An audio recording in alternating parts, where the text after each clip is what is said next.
नमस्कार श्रोताओं।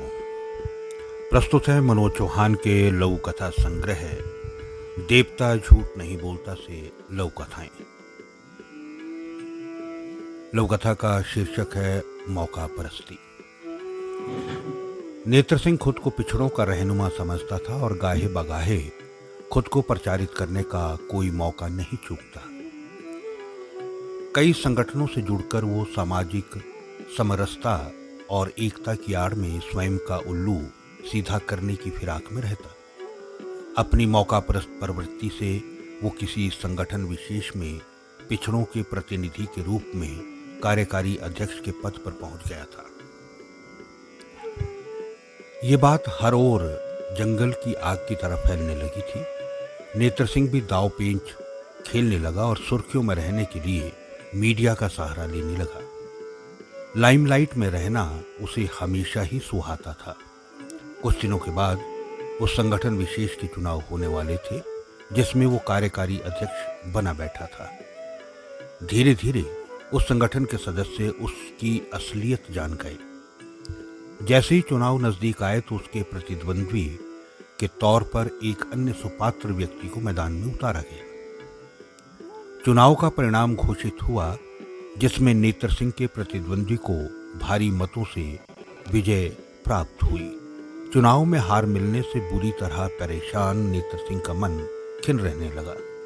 कुछ दिनों के पश्चात नेत्र सिंह के कानों में विजयी उम्मीदवार के समर्थकों की बातें पड़ी। वे आपस में बातचीत कर रहे थे। नेत्र सिंह के समुदाय के लोग वर्षों से न्यायालय में अपने राजपूती मान की लड़ाई लड़ रहे हैं। नेत्र सिंह महज सुविधाजीवी बनकर अपनी निजी महत्वाकांक्षाओं की पूर्ति करना चाहता था, जबकि वो असल में पिछड़ों का प्रतिनिधि होने की पात्रता की शर्त ये पूरी नहीं करता है। ये सब सुनकर नेत्र सिंह ने एक गहरी सांस ली।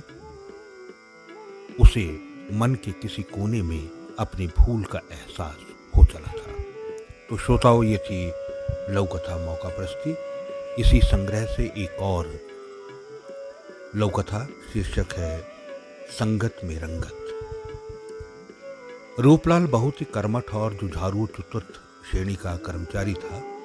ऑफिस में बड़े से लेकर छोटे अधिकारी सभी उसकी कार्यनिष्ठा से प्रसन्न थे।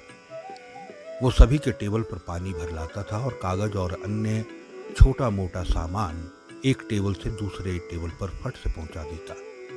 उसकी ऊंची मगर विनम्र आवाज ऑफिस में अक्सर गूंजती रहती। इधर कुछ दिनों से कामचोर और चमचागिरी में माहिर जगन प्रसाद का तबादला दूसरे कार्यालय से उसी कार्यालय में हो गया था जिसमें कि रूपलाल कार्यरत था। जगन बातों का धनी तो था ही और साथ ही दम्भी भी था। किसी को नमस्ते भी ऐसे बोलता जैसे सामने वाले पर एहसान कर रहा हो। वो रूपलाल को भी बातों में लगाए रखता था। अपने सारे गुण वो रूपलाल में धीरे धीरे रोपित करता जा रहा था। रूपलाल भी उसके रंग में रंग कर अब अपने कार्य में कोताही बरतने लगा था। अब वो सिर्फ चुनिंदा अधिकारियों की ही कॉल बेल अटेंड करता और उनके कार्यों में ही लगा रहता। ऑफिस के समय और लंच टाइम में उसे जगन चापलूसी और कामचोरी के गुण सिखाता हुआ दिख जाता था। जिस तरह से एक गंदी मछली के आने से पूरा तालाब गंदा हो जाता है, वैसे ही रूपलाल की मानसिकता भी बदल गई थी। रूपलाल की साख अब कार्यालय में पहले वाली नहीं रह गई थी। तो प्रिय श्रोताओं, ये थी दो लघु कथाएं, मौका परस्ती और संगत में रंगत, मनोज चौहान के लघु कथा संग्रह देवता झूठ नहीं बोलता से। आज के लिए इतना ही। मिलता हूं कुछ और लघु कथाओं के साथ इसी संग्रह से। तब तक के लिए नमस्कार।